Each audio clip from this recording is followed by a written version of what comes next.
Su emisión de su noticiero ProMar. Tengan todos muy buenas tardes y sean bienvenidos a la emisión vespertina de su noticiero ProMar. Quien tiene el gusto de acompañarlos en esta oportunidad, Carlos Sardazaer. De momento vamos a iniciar con las informaciones más destacadas hasta este momento, y es que es noticia que el presidente de la República, Nicolás Maduro, rechazó una intervención militar de Estados Unidos y aseguró que de presentarse cualquier acto que atente contra el país, no se van a detener hasta alcanzar la paz nacional.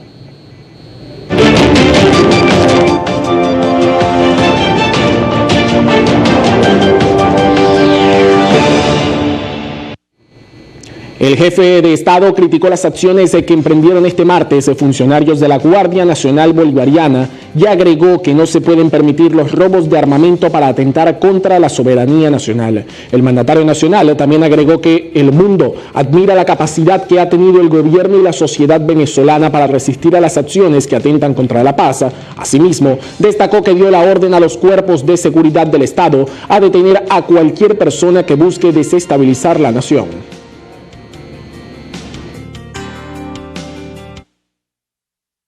Y cuando digo que estamos juntos otra vez, en marcha otra vez, es porque hay que despertar, avivar el fuego sagrado de los valores de los militares venezolanos para el combate que estamos dando contra el imperialismo, contra los traidores y golpistas. Estamos dando un combate en todo el frente, en toda la línea, por la defensa de nuestra dignidad, de nuestro honor y del derecho a existir de nuestra república y de nuestra identidad nacional. Estamos dando un debate histórico, estamos construyendo una nueva historia. Además, el Tribunal de Caracas emitió orden de captura contra Leopoldo López tras los hechos ocurridos el pasado 30 de abril, en el marco de la denominada Operación Libertad, liderada por el presidente de la Asamblea Nacional, Juan Guaidó. El Tribunal Quinto de Ejecución de Primera Instancia de la Circunscripción Judicial Penal del Área Metropolitana de Caracas revocó la medida de detención domiciliaria al ciudadano Leopoldo López por violarla flagrantemente, además de violar la medida referida a la condición relativa a pronunciamientos políticos o por medios convencionales y no convencionales, nacionales e internacionales, demostrando con ello la no sujeción a las medidas, reza la nota de prensa del tribunal. La orden de aprehensión está dirigida al Servicio Bolivariano de Inteligencia Nacional, responsable de su custodia. Además, puntualizaron que es un hecho público, notorio y comunicacional la violación por parte de Leopoldo López de la medida de detención domiciliaria al aparecer y declarar en medios de comunicación masivos, así asegura un texto del tribunal que fue divulgado entre los medios de comunicación. Además, el presidente de Estados Unidos, Donald Trump, destacó que admira la lucha por la libertad en el país, al tiempo que aseguró que el gobierno norteamericano está allí para ayudar a Venezuela. El presidente de Estados Unidos, Donald Trump, reiteró este jueves su respaldo a la digna lucha por la libertad del pueblo de Venezuela. Trump, al inicio de su discurso en el Día de Oración Nacional de la Casa Blanca, destacó que sus pensamientos están con el pueblo de Venezuela en su digna lucha por la libertad. Recalcó además que la brutal agresión debe terminar y debe hacerlo pronto, e insistió en que Estados Unidos está listo para ayudar.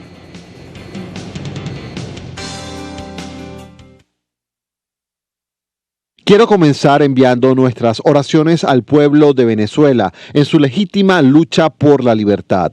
La brutal represión del pueblo venezolano tiene que parar, y tiene que parar rápido. La gente se muere de hambre, no tiene comida, no tienen agua, y alguna vez ese fue uno de los países más ricos del mundo. Así que les deseamos lo mejor. Estaremos aquí para ayudar y estamos allí para ayudar.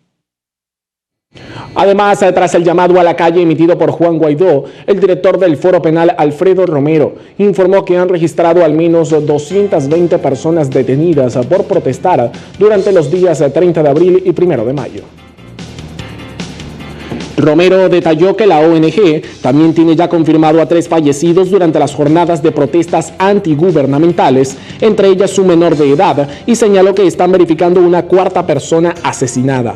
Agregó que los estados Lara y Zulia fueron las entidades con la mayor cantidad de detenidos. Destacó que en estas regiones del occidente de Venezuela también hubo reportes de participación de civiles armados denominados colectivos para reprimir las manifestaciones. Y por último, el secretario de Estado norteamericano Mike Pompeo conversará acerca de la crisis en Venezuela con su par ruso Sergei Lavrov en la reunión del Consejo Ártico que comenzará el próximo lunes al norte de Finlandia. Según el responsable, los dos diplomáticos abordarán además una gran diversidad de cuestiones cuando se reúnan al margen de la reunión del Consejo Ártico que comienza el lunes en la ciudad de Rovaniemi. Uno de esos temas será la crítica situación que atraviesa el país, además del levantamiento contra el presidente Nicolás Maduro el martes pasado. Estados Unidos apoya abiertamente a Juan Guaidó, mientras que Rusia afirma que el jefe de Estado es Nicolás Maduro. En marzo, el enviado de Estados Unidos para Venezuela, Elliot Abrams, mantuvo un encuentro con Lavrov en Roma. Están convencidos de la necesidad de continuar el diálogo con Estados Unidos, según declaró el diplomático ruso a la prensa tras su reunión con el encargado norteamericano para Venezuela. Por otra parte, Lavrov calificó de mentira la afirmación de Estados Unidos sobre supuestos planes de Nicolás Maduro de abandonar el país durante el levantamiento opositor considerado por Moscú un intento de golpe de Estado. Y a lo largo de los años, la historia ha registrado acontecimientos imborrables que nos permiten ver qué sucedió tal día como hoy.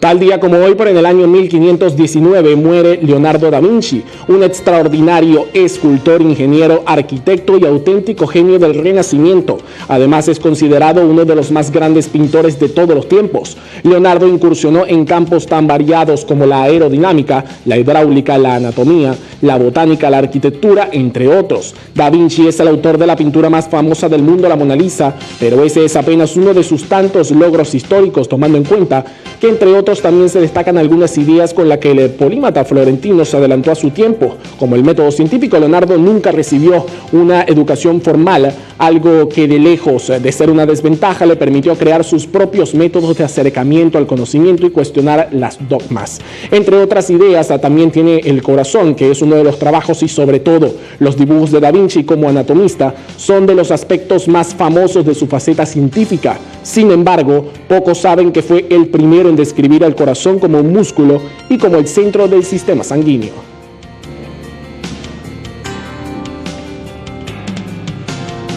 Tal día como hoy, pero en el año 1952, se crea el Parque Nacional Sierra Nevada. Con su creación se convierte en el segundo parque decretado nacional, después del Parque Nacional Henry Pittier, que iniciaría la historia de parques nacionales en Venezuela 15 años antes. La Sierra Nevada es una gran área de importancia ecológica para el país, pues asegura la preservación del ecosistema de mayor altura. Además, allí se colocan las cadenas montañosas de mayor altitud en los Andes venezolanos, incluyendo el Pico Bolívar, el accidente geográfico más alto de Venezuela, con 4.984 metros sobre el nivel del mar. El parque abarca parte de 6 municipios del estado Mérida y 3 del estado Barinas. Su extensión total es de 276.446 hectáreas, de las cuales más de 100.000 hectáreas pertenecen al estado Mérida, lo que significa un 67,2% del área total.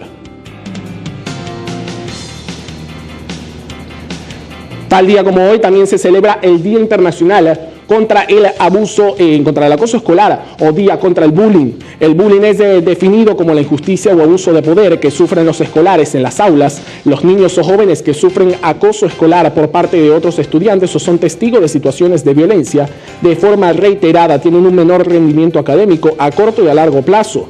Esta situación puede acentuarse a lo largo del tiempo y provocar en la persona afectada una depresión que puede llevarle a no asistir a clase y dejar los estudios. Se origina debido a que las asociaciones de padres y numerosas ONG de todo el mundo acordaron la celebración de este día para poder coincidir a la población sobre los riesgos que puede causar el bullying o acoso entre los escolares, así como divulgar diversos métodos para evitar que esta situación ocurra.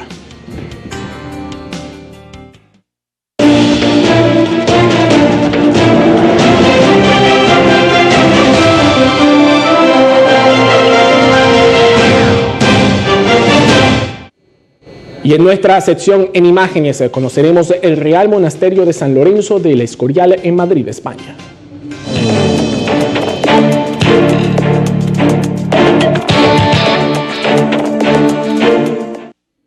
El monumento está a unos 50 kilómetros de Madrid, en España, en la localidad de San Lorenzo del Escorial, en medio de hermosos paisajes. Tiene 207 metros de fachada, ocupa una superficie de 33.000 metros cuadrados, además de 88 fuentes, 16 patios, 1.200 puertas y 2.700 ventanas. El edificio es un conjunto enorme iniciado en el año 1562 por Juan Bautista de Toledo y realizado en un tiempo récord para aquellos tiempos. La última piedra se colocó en 1584. El Escorial está integrado por una multitud de estancias en las que podríamos distinguir de acuerdo a su función el Palacio Real de Felipe II, la Basílica, la Biblioteca, el Mausoleo Real y el Monasterio. Además, se han distribuido diversas estancias como museos en las que se albergan elementos relativos a la construcción y, sobre todo, salas de tapices y pinturas. Y con estas informaciones debemos cumplir con nuestra primera pausa comercial. Al regreso, seguimos con más de la emisión vespertina de su noticiero Promar. Estamos de regreso con más de la emisión vespertina de su noticiero Promar y es momento de avanzar con más informaciones y conocer parte de lo que son las incidencias a través de los distintos portales web. En parte de todo lo que ha sido este ámbito noticioso que se ha suscitado a partir sobre todo de las protestas o de ese marco político que se presentó desde el pasado 30 de abril. Vamos a iniciar con el primer portal y hablando en parte de un problema que también viene desde el pasado 7 de marzo y son estos horarios especiales que ha decidido poder suministrar el gobierno nacional para poder mantener, como ellos mismos lo han denominado, o poder prevalecer lo que sería el sistema eléctrico nacional. Continúa el horario especial de actividades laborales y escolares. Se mantiene al menos hasta las 2 de la tarde y las actividades educativas se impartirán desde las 7 de la mañana hasta las 2 de la tarde en todo el país. Así lo informó el vicepresidente sectorial para la Comunicación, Turismo y Cultura, Jorge Rodríguez. En Twitter, el también ministro para la Comunicación y la Información escribió el siguiente mensaje textualmente: atentos, queremos también informar a nuestro pueblo que se mantiene para contribuir en el proceso de estabilización de nuestro sistema eléctrico nacional el horario especial laboral. Hasta las 2 de la tarde las actividades educativas se impartirán entre las 7 de la mañana y las 2 de la tarde. Como les hacía mención, esto es algo que también viene manejando el gobierno nacional desde el pasado 7 de marzo, momento en el que se puede generar ese primer apagón o ese primer largo apagón que puede ser parte también de ese sistema eléctrico nacional. A raíz de ello, incluso durante esos días, se dio la suspensión de las actividades laborales y escolares por varios momentos y varios días. Luego, pasadas 2 semanas, volvió el segundo apagón. Y a partir de la recuperación que se ha podido dar del sistema eléctrico nacional a partir de ese momento, o al menos del restablecimiento paulatino en algunas zonas del restablecimiento de este sistema eléctrico nacional, el gobierno nacional y a través de su vocero principal, el ministro de Comunicación e Información, Jorge Rodríguez, han decidido prevalecer este horario especial que han mantenido hasta las 2 de la tarde para los trabajadores públicos y las actividades escolares desde las 7 de la mañana hasta las 2 de la tarde. Vamos a seguir conociendo parte de las noticias en esta oportunidad con el ámbito internacional, pero como siempre ligado con nuestro país, que ha sido noticia sobre todo luego de este marco político que se ha presentado durante esta semana. Y vamos a hablar también del territorio mexicano, que ha sido uno de los países muy referenciados hacia esta situación política que tiene en Venezuela. El gobierno de México exhortó este jueves tanto al chavismo como a la oposición de nuestro país a respetar cabalmente los derechos humanos tras los sucesos de violencia ocurridos durante esta semana. Textualmente, en un comunicado, exhortan, en México reitera la preocupación por los eventos de violencia que acontecieron en Venezuela estos últimos días, y exhorta a ambas partes a respetar cabalmente los derechos humanos. Este comunicado es señalado por la Secretaría de Relaciones Exteriores de México. La Cancillería recordó que México actúa bajo los principios constitucionales de la no intervención, la solución pacífica de controversias, la preinscripción del uso de la fuerza y el respeto, promoción y protección de los derechos humanos. Deseó además que se encuentre una solución democrática a la crisis política que atraviesa el país suramericano, y en el comunicado además señalan, a la luz de la intensificación de las tensiones en Venezuela, el gobierno de México subraya nuevamente la importancia de la vía del diálogo y la diplomacia para encontrar una solución pacífica. Además, el gobierno mexicano reiteró disposición para poner en marcha el mecanismo de Montevideo, creado en febrero e integrado por algunos países de Latinoamérica y Europa para lograr la paz en Venezuela. Esta posición que pone este país centroamericano también tiene que ver un poco con lo que ha sido en la posición que han marcado distintos países del globo terráqueo. Incluso podemos sectorizar en parte de lo que son los países de Europa, que han mantenido siempre la presión o la motivación tanto para la oposición o factores oficiales del gobierno venezolano para un marco democrático, a diferencia de por lo menos la posición que mantienen países como Estados Unidos, que han ido más a lo que es la solicitud del cese de la usurpación, como ha mantenido el presidente de la Asamblea Nacional, Juan Guaidó, y a diferencia de otros países como el mismo Grupo de Lima, que se mantienen en esta vía pacífica de poder buscar lo más democrática posible las soluciones de los problemas en Venezuela. Seguimos avanzando y conociendo parte de las otras informaciones que también son parte de estos portales web y todo lo que tiene que ver con el mundo, sincronizado también con este marco político de Venezuela. Y es que el grupo de contacto para nuestro país se va a reunir la próxima semana en Costa Rica. En parte también de ello, los cancilleres del Grupo Internacional de Contacto para Venezuela, conformado por 13 países, se van a reunir el lunes y martes próximo en Costa Rica en medio de tensiones por el fallido alzamiento militar liderado por el opositor Juan Guaidó. Así lo anunció este jueves el gobierno de este país.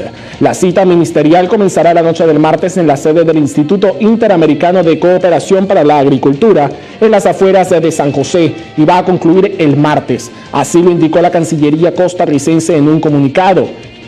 Además de ello, el canciller Manuel Ventura declaró que para el gobierno de Costa Rica, la reunión en San José representa un reconocimiento de su liderazgo y los esfuerzos diplomáticos realizados en la búsqueda de una salida política a la crisis en Venezuela.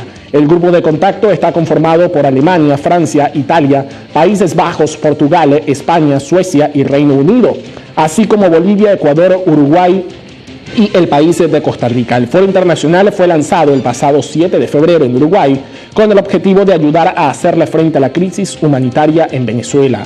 El grupo, que tendrá en Costa Rica su tercera cita ministerial, se define como el único mecanismo que tiene acceso a todas las partes relevantes en Venezuela. Otro foro internacional sobre Venezuela, el Grupo de Lima, está conformado por países latinoamericanos que reconocen al presidente de la Asamblea Nacional, Juan Guaidó, y piden la salida del gobernante Nicolás Maduro.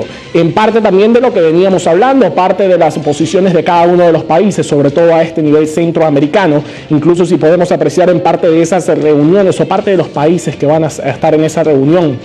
En Costa Rica hay algunos de ellos que son parte de los países que dan el reconocimiento a Juan Guaidó, pero no al gobierno de Nicolás Maduro, y hay otros que sí mantienen ese reconocimiento al presidente de la República como parte también del poder político y de esa división política que se maneja internacionalmente. Y hablando de otras reuniones y parte también de esas variaciones que presentan los países, muchos de ellos quieren condenar en la OEA la injerencia de Cuba en Venezuela. Esta es la siguiente noticia que tenemos también para ustedes, porque el embajador de Estados Unidos ante la Organización de los Estados Americanos, Carlos Trujillo, develó este jueves que parte de esos países están preparando una resolución para condenar la injerencia en Venezuela de los gobiernos de Cuba, China y Rusia, que respaldan al presidente venezolano Nicolás Maduro. El Consejo Permanente de la Organización de los Estados Americanos celebró este jueves una sesión extraordinaria para deliberar sobre el papel de los actores externos en Venezuela después de los hechos que se suscitaron en el país desde el martes 30 de abril en horas de la mañana. Además de ello, en declaraciones a la prensa, Trujillo consideró que la reunión ha sido un primer paso para aumentar la presión multilateral y adelantó que de ahí se va a una resolución condenando los actos de Rusia, Cuba y China en la región, más el tema de Venezuela. Algo que también se ha hecho costumbre, al menos desde ese 23 de enero en que se inicia este mapa político, o donde se puede dar la división entre estos dos vertientes que se tienen de la política venezolana. Países como Rusia, China y también la misma Cuba se mantienen postrados hacia uno de los sectores de este marco político, mientras hay muchos otros como Estados Unidos que se mantienen hacia el otro marco político. Algo que va a picar y extenderse y va a ser noticia al menos durante los próximos días y durante las próximas semanas, y que solamente vamos a poder ser parte de la noticia y por supuesto a través de Promar Televisión les iremos ampliando parte de ello. Con esto cumplimos con otra pausa comercial. Al regreso les tendré la acostumbrada sección de deportes.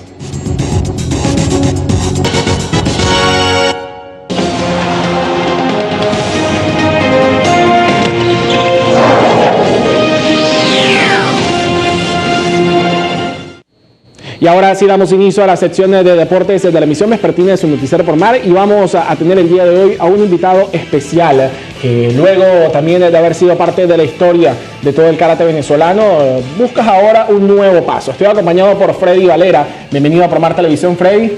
Complacido de poder estar contigo. Y quiero, antes de empezar a hablar parte de lo que es tu actualidad, quiero dar lo que es el récord que mantienes hasta estos momentos de medalla, o todo lo que has logrado obtener, porque eres categoría kumite, ¿se dice? Kumite. Menos de 84 kilogramos, eres 9 veces medallista sudamericano, 8 veces medallista panamericano, 2 veces campeón panamericano, 3 veces campeón sudamericano, eres campeón iberoamericano, campeón de los Juegos Sudamericanos, subcampeón de los Juegos Centroamericanos y del Caribe, y además campeón de los Juegos Bolivarianos. Bienvenido. Exactamente. Muchas gracias. Todo esto que tiene que ver contigo es luego de mucho esfuerzo, ¿no? Una dedicación de muchísimos años. Sí, muchos años. Bueno, practico karate de los 2 años y medio. En la selección nacional estoy desde los 12 años. Ya mucho tiempo, mucho trabajo, mucha dedicación, y bueno, se han dado todos esos resultados. Hay que hablar de la actualidad en Freddy, porque vienes, recientemente de Marruecos, de parte de también esa preparación que mantienes rumbo también a este ciclo olímpico hacia Tokio 2020, que el karate ha sido ingresado como parte de las disciplinas para esta próxima cita olímpica. Pero parte de ello también tiene que ver con esta visita por distintos países en esa misma preparación, ¿no? Sí, tenemos la Liga Mundial de Karate, se llama Karate One Premier League. Son muchos eventos, casi un evento por mes, y lo cual esto nos dan puntos para lo que es la clasificación a las Olimpiadas. Y bueno, nada, tenemos que tratar de asistir a la mayoría de los eventos que se puedan para puntuar y lograr asistir a Tokio 2020. Sabemos que no todo es color de rosa, como se ha mantenido siempre en el deporte. Y una de las noticias que se pudo dar a conocer en las últimas semanas, que también quizás es esa contraparte, ¿no?, a lo que fue una noticia positiva que se tuvo para el karate, el récord mundial Guinness que mantuvo Antonio Díaz, que es parte también de la selección nacional. Pero tú, como campeón sudamericano, no pudiste viajar a la cita y defender esta medalla de oro que habías obtenido en la pasada edición de este campeonato sudamericano. Sí, es así. Bueno, nosotros, como te acabo de nombrar, lo de las Karate One Premier League, nosotros nos las cubrimos con nuestro dinero, con nuestro trabajo, y nosotros hacemos todo el esfuerzo para asistir a estos eventos. Y el campeonato sudamericano correspondería a otros entes cubrir ese campeonato, y no salieron los recursos. Y es triste y lamentable, porque nosotros trabajamos todos los días, entrenamos todos los días para lograr eso, y venir de hacer 4 finales sudamericanas consecutivas, las cuales de ellas 3 terminaron siendo medalla de oro. No poder defender mi título es algo muy lamentable. Y en esa cronología del tiempo, al menos en esas últimas 3 que tú mencionas, que fuiste campeón sudamericano en las últimas 3 ediciones, ¿se recibe el apoyo a la Federación del Karate o aparte de los atletas para poder asistir a estos eventos? En los campeonatos sudamericanos anteriores sí, por eso es que es muy lamentable que este año no se haya podido lograr, porque el acuerdo es nosotros cubrir lo máximo de campeonatos posibles de la Liga Mundial, y los entes encargados cubrir los campeonatos aquí en América, que son mucho más accesibles. Sabemos la situación del país, pero lamentablemente en esta situación no pude defender mi título sudamericano porque no se lograron obtener los recursos. ¿Pudiste acceder o ser parte de las conversaciones con los entes gubernamentales o las mismas asociaciones del deporte? Porque sabemos que, al menos lo que conocemos, este argot deportivo, que muchísimas veces o en gran parte de estas situaciones, algunos entes también incluso privados son parte del apoyo a atletas, pero ¿pudiste acercarte a ellos o pudieron recibirte, conversar y poder llegar a la conclusión de que no habían recursos para que viajaras, en este caso, a Bolivia, ¿no? Sí, era Bolivia. Bueno, los entes privados ahorita está muy complicado, porque lograr un patrocinio ahora en Venezuela es muy difícil. por el tema económico que presenta en el país. Y no, bueno, de los entes públicos no, o sea, recibimos la respuesta, era que no había dinero, de que no pudieron salir los recursos, no se lograron conseguir los recursos, pero no se pudo hablar concretamente con nadie, simplemente nos llegó el mensaje de que no íbamos a poder asistir porque no habían recursos. Y esta preparación que tú mantienes, que incluso hay que decirlo, tu preparación diaria, por así decirlo, o cotidiana, no se realiza en nuestro país, también tiene que ver con esa falta de aporte al deporte, de recursos hacia lo que es el suministro deportivo de cada uno de los atletas. En parte sí, pero también mayormente porque nosotros acá no podemos mantener una buena alimentación, unos buenos entrenamientos por toda la situación país que está pasando. Aparte que ir un viaje desde acá de Venezuela sale mucho más costoso que estando en otro lado. Entonces ahora mi base de preparación está más que todo en Estados Unidos, porque de ahí me preparo mejor y me es más económico salir de ahí a otros campeonatos. Y hablando ya de esa preparación, Freddy, se te viene, bueno, ya muy pronto otro evento que también va marcado en este ciclo olímpico. Será el cuarto evento de este ciclo, que serán los Juegos Panamericanos en Lima 2019, específicamente en el mes de agosto. Estarás buscando tu cuarta medalla para lograr 4 medallas en 4 posibles de este primer ciclo. Es decir, ¿hasta qué momento, o previniendo en nombre de Dios y por supuesto todo el apoyo que puedas tener para esta próxima edición, que obtengas esa medalla, qué hace falta o cómo es el ciclo olímpico para tú poder llegar a decir soy parte de la delegación venezolana para Tokio 2020? La clasificación a las Olimpiadas de Tokio 2020 por parte del karate es un poco complicada, ya que somos un deporte nuevo, nos limitaron los cupos, los pesos. Nosotros tenemos 5 pesos en masculino y 5 pesos en femenino, pero para las Olimpiadas solo aprobaron 3, unieron los últimos 2 y los primeros 2. Entonces es algo complicado porque los eventos de la liga y campeonatos panamericanos se mantienen los 5 pesos. Entonces yo no puedo competir con el de la otra categoría y no puedo hacer que no sume puntos, entonces es más complicado. Entonces, ¿qué es lo que tengo que hacer yo? Tratar de ir a todos los eventos de la Premier League que te comenté, tratar de puntuar, de hacerlos, o sea, si es una medalla, excelente, si no, tratar de hacer los más combates que pueda. Y en los Juegos Panamericanos lo que vale es la medalla de oro. La medalla de oro porque el campeón de los Juegos Panamericanos, los campeones, son los que van a tomar en cuenta para ver quién tiene mejor punto en el ranking para clasificar a las Olimpiadas. Y en parte también de estos campeonatos compartes en la misma selección nacional con quizás uno de los mejores karatecas actuales, incluso a pesar de la gran experiencia y la gran cantidad, por así decirlo, de edad que ya se puede decir, o muchos aseguran que esté de salida Antonio Díaz. Compartir esta jerarquía también que él mantiene en el deporte venezolano, porque no solamente es en esta disciplina, te ha generado también frutos, ¿no?, a nivel personal. Sí, no, bueno, Antonio es un referente para nosotros, para todos los karatecas venezolanos, la máxima figura que tenemos a nivel mundial.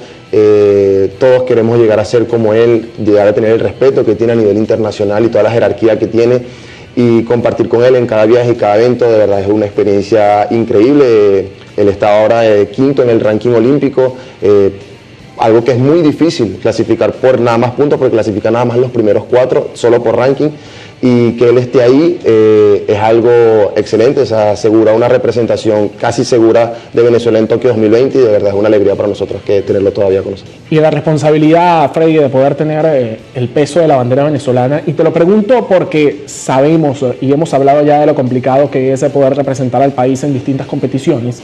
Hay otras disciplinas que no han contado con la misma suerte que tienes tú de poder costear sus viajes o parte también de toda la logística para ser parte de las delegaciones venezolanas. En el caso de la esgrima, como ya hemos hablado incluso con otro de los atletas, Aarón Jiménez Ortiz, el mismo Moisés Jiménez Ortiz, ¿qué se siente poder representar a Venezuela de la mejor forma, traer estos frutos y también sentir que puede ser posible, ¿no?, luego de tantos esfuerzos y luego de tanta lucha, poder representar al país y ser parte de la historia venezolana? Sí, bueno, para mí es un orgullo siempre poder representar a Venezuela, por los que no pueden, que por situaciones diferentes no pudieron seguir o se les trancaron las puertas de seguir a un sueño olímpico. Para mí es demasiado importante, es mi sueño también de pequeño. Y nada, o sea, los esfuerzos que estoy haciendo, voy a otro país a trabajar para poder cubrir mis viajes. De verdad que es algo que lo hago con mucho cariño y con mucha pasión por el karate y por Venezuela.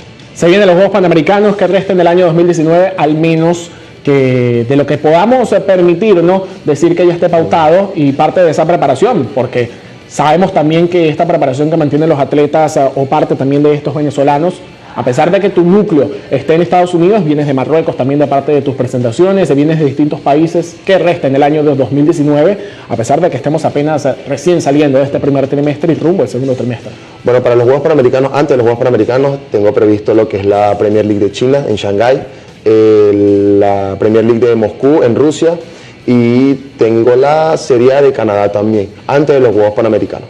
Eso también forma parte de la misma preparación para estos Juegos Panamericanos. Exacto. Y justamente la semana que viene también tengo el Campeonato Centroamericano, que espero con el favor de Dios, se están haciendo los trámites para lograr asistir en Costa Rica. Para esos Juegos Centroamericanos y para los Panamericanos, ¿sí has podido tener la disposición de los distintos organismos gubernamentales para requerir el apoyo y poder viajar? Sí, lo que fue Juegos Bolivarianos, Juegos Centroamericanos y Juegos Suramericanos, hemos tenido el apoyo, gracias a Dios, y al parecer para los Juegos Panamericanos lo vamos a tener. Y en parte también de ello, sería un sueño poder estar en los Juegos Olímpicos. ¿Es hasta los momentos parte de las metas a corto plazo que tengas? Sí, porque es un sueño y es algo que puede quedar marcado en la historia del karate, porque nosotros acabamos de entrar a las Olimpiadas 2020, pero para el 2024 ya nos sacaron, sin haber hecho el debut olímpico en las Olimpiadas mayores, porque se hizo el debut en los Juegos Olímpicos de la Juventud del año pasado.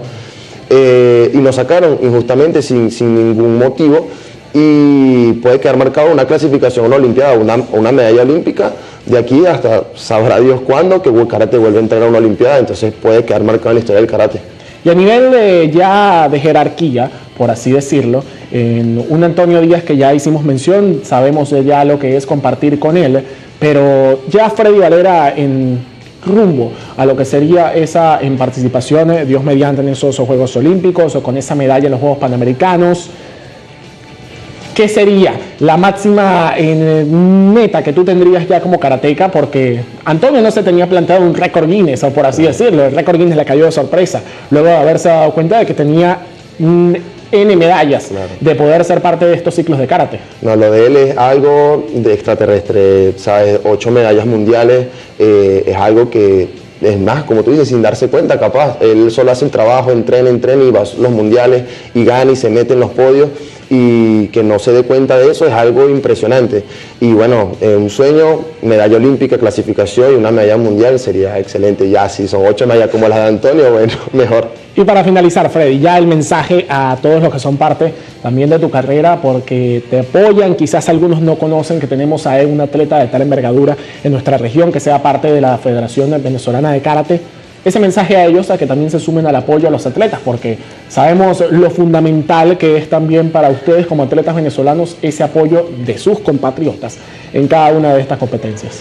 Sí, no, bueno, que nos sigan apoyando, que por favor nos ayuden, que el karate tiene muchísimo nivel, excelente nivel. Tenemos un Antonio Díaz, un Andrés Madera, un Giovanni Martínez, que están entre los primeros 15 del mundo, mi persona también, estamos entre los primeros 15 del mundo, y con el apoyo creo que podríamos hacer muchas más cosas, que nosotros con lo poco que podemos hacer y con todo el sacrificio y todo el esfuerzo que hacemos, llegamos a donde estamos. Imagínate, con un apoyo adicional extra, creo que podríamos hacer muchas cosas más. Bueno, Freddy, complacido de haber conversado contigo, siempre bienvenido a Promar Televisión, orgulloso también de ser parte del crecimiento del karate en Venezuela, porque sabemos que, como ya hacía mención, las disciplinas están teniendo muy poco apoyo, y hay que ser parte también de, al menos desde esta en grada que podemos tener para ser parte del apoyo a los atletas venezolanos, de que sigan sumando medallas, de que sigan siendo parte de la historia de Venezuela y que sigan siendo parte de lo que el deporte hoy requiere, porque como siempre he dicho y cada vez que tengo un invitado aquí a mi lado que es parte también de la historia de Venezuela, sigo insistiendo en que el deporte es agente de cambio para el país y podemos seguir sumando a nuestro país con más medallas. Contaremos contigo para cuando venga de los Juegos Panamericanos con esa medalla de oro y siendo parte también de esa misma historia de los Juegos Panamericanos. Por lo pronto, nosotros finalizamos con esta sección de deportes y vamos con una pausa comercial. Al regreso tendremos nuestra sección de tecnología con mi compañera Mariana Valladares. Y de esta manera ponemos punto y final a la presente ronda informativa, no sin antes recordarle que esta y todas las informaciones usted las puede ver ampliadas en nuestro portal web www.promar.tv y también seguirnos en nuestra cuenta en Twitter @notipromar. Quien tuvo el gusto de acompañarlos, Carlos Sardazaer, y nos volveremos a encontrar en la emisión estelar de su noticiero Promar.